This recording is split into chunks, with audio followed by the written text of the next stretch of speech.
Здравствуйте! Вы смотрите актуальное интервью в студии Валерия Наумова. 19 сентября состоятся выборы нового состава Государственной Думы Российской Федерации. Как готовится Центр избиркома региона к главным выборам этого года, расскажет гость студии. Председатель Центральной избирательной комиссии Республики Саха-Якутия Евгений Федоров. Евгений Николаевич, здравствуйте. Добрый день, Валерия. Расскажите, пожалуйста, предстоящие выборы пройдут в условиях действия ограничительных мер. Как будет обеспечена безопасность на избирательных участках и в каких помещениях будут организованы избирательные участки? Да, в действительности, в условиях пандемии обеспечение безопасности наших избирателей, участников голосования становится одним из основных приоритетов нашей деятельности, нашей избирательной системы страны.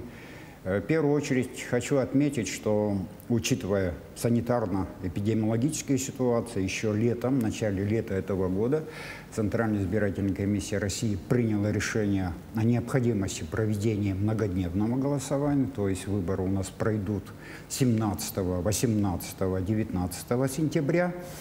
И несмотря на то, что данное решение было принято на уровень федеральных выборов, но учитывая то, что в регионах многих проходят и республиканские, и муниципальные выборы, то все проводимые выборы голосования пройдут трехдневный срок. Если даже будут избирать то или иное поселение избиратели своего депутата сельского или городского поселения, они будут голосовать 3 дня.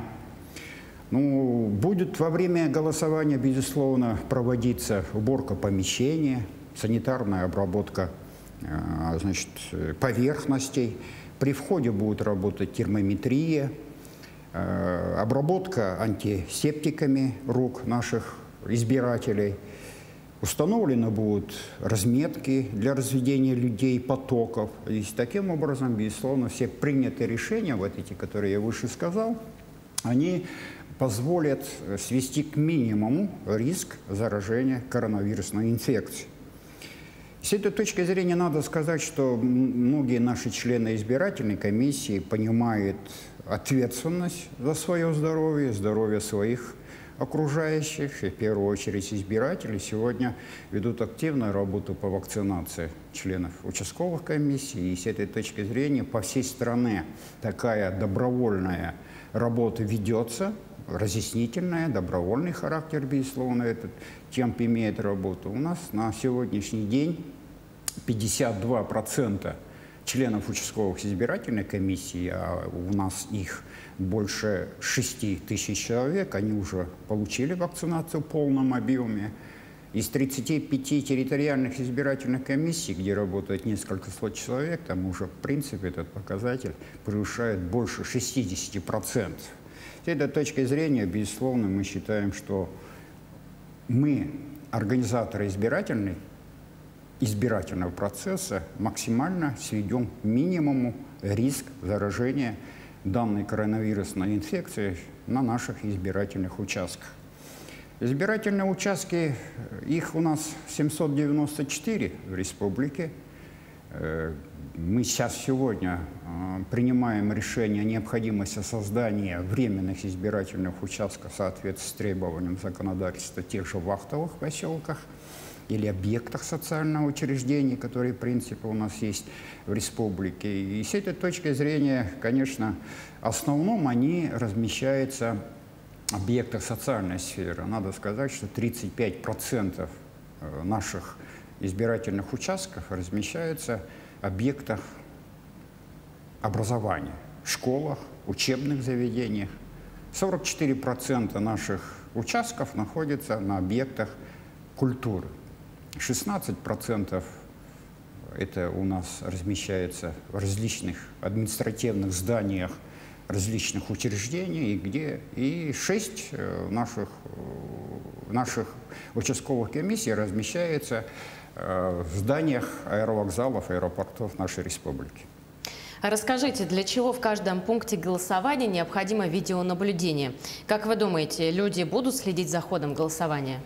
Ну, эта форма работы, в принципе, в нашей стране не нова. еще в 2012 году, это было почти 9 лет назад, данная форма была внедрена. И последующие выборы, выборные кампании страны в нашей республике, эта форма используется активно, очень серьезно. В данном случае в этот раз, во время этой федеральной кампании, Центральная избирательная комиссия приняла иной порядок использования в виде наблюдения. И с этой точки зрения 277 участковых избирательных комиссиях и 35 наших территориальных комиссиях будет вестись онлайн в виде наблюдения, будет стоять в виде фиксатора, который, в принципе, в виде камеры, который будет онлайн-режиме показывать ход голосования в данных избирательных участках. В данном случае вот на этот раз изменен формат и порядок. Будут участниками данного наблюдения в основном те политические партии, которые выдвигали своих кандидатов, кандидаты сами по одномандатным округам, наблюдатели те же, которые имеют статус, журналисты. И с другой стороны, также создан будет общественный центр наблюдения, это здание Общественной палаты по улице Курашова, где каждый из субъектов избирательного процесса, участник избирательной кампании, может прийти и посмотреть. С другой стороны, ранее, если мы отмечали о том, что каждый избиратель мог включить у себя дома компьютер и просматривать любой интересующий их избирательный участок, как идет организован процесс голосования, то в этом году этого не будет. То есть необходимо будет официально обратиться избирательной кампании, официально избирательной комиссии, официально получить статус наблюдателя и подойти и получить, соответственно, разрешение со всей ответственностью, правами и принять участие в работе данного центра, который будет размещаться в общественном центре, общественной палате. С другой стороны, хочу сказать, что эти 277 избирательных участков охватят 68% всех избирателей республики. То есть, ведя наблюдение онлайн, будет вестись избирательных участков, где численность избирателей превышает больше 1000. В оставшихся, их у нас в основном, в принципе, в сельских поселениях находятся, будет работать, в принципе, в виде фиксации. То есть будет стоять видеофиксатора, который в режиме, он нон-стоп будет 3 дня записывать все те, минуты, часы проведения работы избирательной комиссии в течение этих всех 3 дней. Вот такая вот форма. Но с другой стороны, безусловно, видеонаблюдение это не ради любопытства проводится. Безусловно, это в принципе, очередь, это не кино, не спектакль, театр, потому что сегодня основными желающими, основными участниками данного процесса, о чем вы только что спросили, безусловно, являются вот те участники избирательного процесса, о котором я говорил. Политические партии, кандидаты, наблюдатели, журналисты и так далее. Поэтому для них все условия созданы. Мы буквально вчера приняли участие в совещании в Центральной избирательной комиссии, все политические партии, кто являлся субъектом выдвижения своих кандидатов, они приняли участие, и все ушли довольны о том, что у них будет возможность полностью просмотреть вот эту систему видеонаблюдения в нашей республике, в наших избирательных участках. А какой состав избирателей в регионе? Наибольший процент – это молодежь или другие группы населения? Избиратели?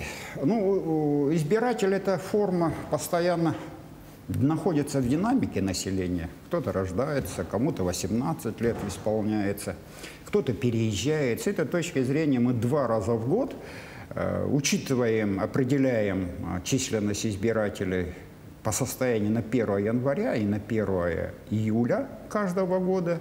И по нашим данным, которые мы уже отправили, утвердили, это число составляет 646 229 избирателей.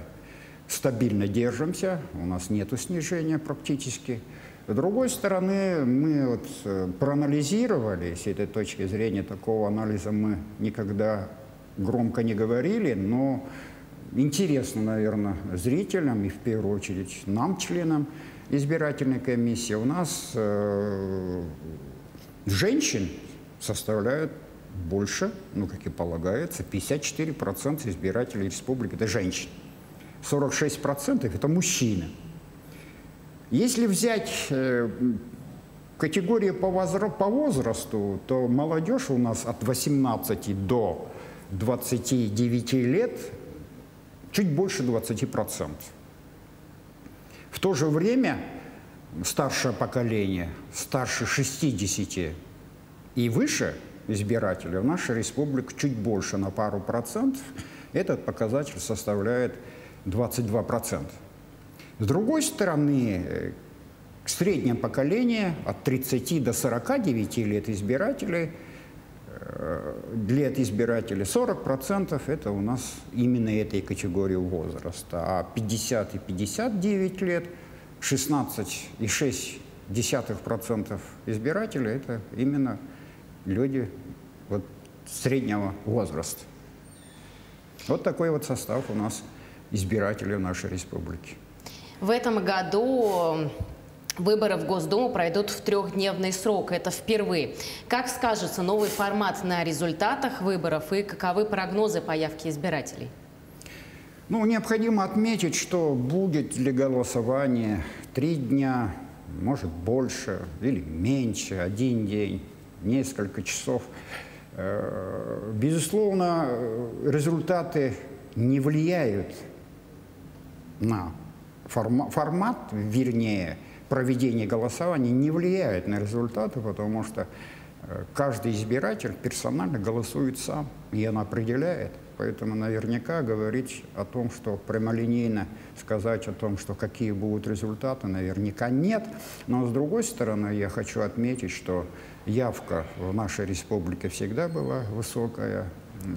Избиратели нашей республики прекрасно понимают важность, ответственность формирования этого государственного органа, главного законодательного органа нашей страны. С этой точки зрения, безусловно, мы ждем высокой активности, тем более достаточно большое количество наших кандидатов. Если мы на первом этапе выдвижения наблюдали практически выдвижение 11 политических партий, которые выдвинули своих кандидатов в состав региональных групп, то мы сегодня практически 9 кандидатов от политических партий по одномандатному округу зарегистрировали. А в принципе, в целом по стране 15 политических партий приняли участие в выдвижении своих кандидатов. Практически они 11 прошли регистрацию на заседании Центральной избирательной комиссии. Вчера 12-я партия появилась, это «Яблоко». Осталось еще 3.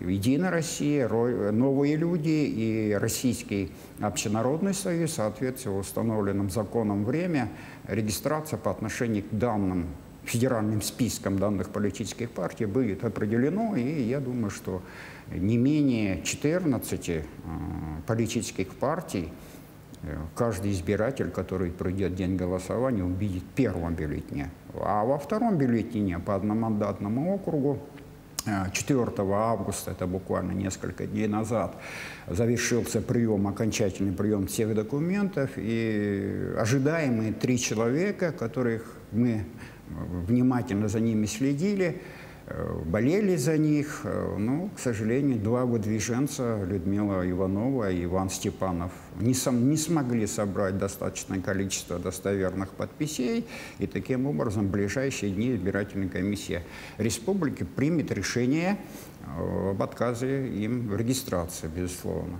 Ну и по отношению одного кандидата от политической партии, будем ждать, в ближайшие дни судьба решится. Спасибо вам большое, Евгений Николаевич.